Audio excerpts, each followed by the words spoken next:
বিদেশে পাচার করা টাকা ফেরাতে জোরালো উদ্যোগ নিয়েছে সরকার।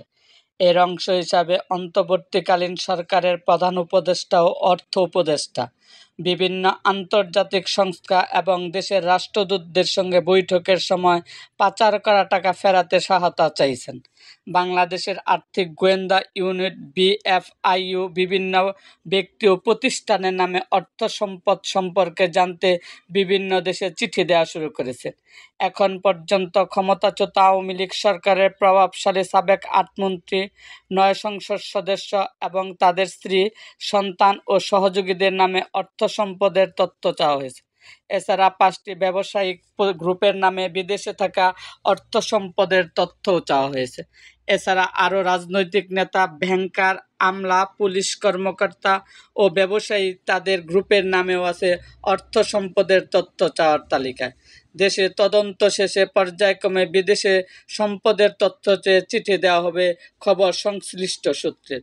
বাংলাদেশ থেকে বিদেশে পাচার করা অর্থের বড় অংশই যাচ্ছে সুইজারল্যান্ড, যুক্তরাজ্য, কানাডা, দুবাই, যুক্তরাষ্ট্র, মালয়েশিয়া, থাইল্যান্ড সহ আরও কিছু দেশে। এর মধ্যে প্রধান উপদেষ্টা ডক্টর মোহাম্মদ ইউনূস সম্প্রতি সুইজারল্যান্ড ও যুক্তরাজ্যের রাষ্ট্রদূতদের সঙ্গে বৈঠক করে পাচার করা অর্থ ফেরত আনার ব্যাপারে সহায়তা চেয়েছেন। তারা আন্তর্জাতিক মানদণ্ড অনুযায়ী সহায়তা করতে চান। এছাড়া আরও কয়েকটি দেশের কাছে সহায়তা চাওয়া হবে বলে জানা গেছে। সূত্র জানায়, এখন পর্যন্ত সরকারের বিভিন্ন সংস্কার, তদন্ত ও পর্যবেক্ষণে সরকারের ৮ জন সাবেক প্রভাবশালী মন্ত্রী বিদেশে অর্থ পাচার করেছে বলে প্রাথমিক তথ্য পাওয়া গেছে।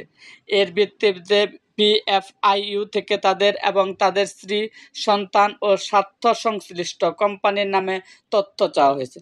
তাদের মধ্যে রয়েছেন সাবেক খাদ্যমন্ত্রী আমির হোসেন আমু, সাবেক পররাষ্ট্রমন্ত্রী হাসান মাহমুদ, সাবেক স্বরাষ্ট্রমন্ত্রী আসাদুজ্জামান খান কামাল, সাবেক আইনমন্ত্রী আনিসুল হক, সাবেক শিক্ষামন্ত্রী মহিবুল হাসান চৌধুরী, সাবেক তথ্য ও সম্প্রচার প্রতিমন্ত্রী মোহাম্মদ আলী আরাফাত, সাবেক ডাক, টেলিযোগাযোগ ও তথ্য প্রযুক্তি প্রতিমন্ত্রী জুনাইদ আহমেদ পলক ও সাবেক ভূমি প্রতিমন্ত্রী সাইফুজ্জামান চৌধুরী জাবেদ।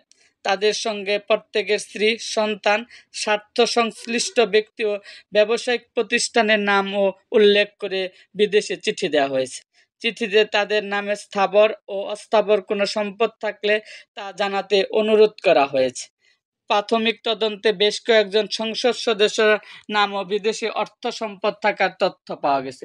এর আলোকে বৃহস্পতিবার পর্যন্ত ৯ সংসদ সদস্যের নাম উল্লেখ করে বিদেশে চিঠি দেওয়া হয়েছে। এর মধ্যে রয়েছে নারায়ণগঞ্জের বহুল আলোচিত সংসদ সদস্য শামীম ওসমান, তার ভাই ও বাংলাদেশ নেটওয়ার্ক প্রস্তুতকারক ও রপ্তানিকারক সমিতির সাবেক সভাপতি, জাতীয় পার্টির সাবেক সংসদ সদস্য ব্যবসায়ী সেলিম ওসমান। তাদের সঙ্গে স্ত্রী, সন্তান, ব্যবসায়িক প্রতিষ্ঠানের নামও উল্লেখ করা হয়েছে বিএফআইইউ এর চিঠিতে। সাবেক প্রধানমন্ত্রী শেখ হাসিনা, বেসরকারি খাত, শিল্প ও বিনিয়োগ উপদেষ্টা বেক্সিমকো গ্রুপের vice chairman Salman F Rahman এবং বেক্সিমকো গ্রুপের স্বার্থ সংশ্লিষ্ট প্রতিষ্ঠানের নামেও বিদেশে তথ্য চাওয়া হয়েছে। একই সঙ্গে তার ছেলে ও এফআইআইসি ব্যাংকের সাবেক পরিচালক আহমেদ শাহান ফজলুর রহমানেরও তথ্য চাওয়া হয়েছে।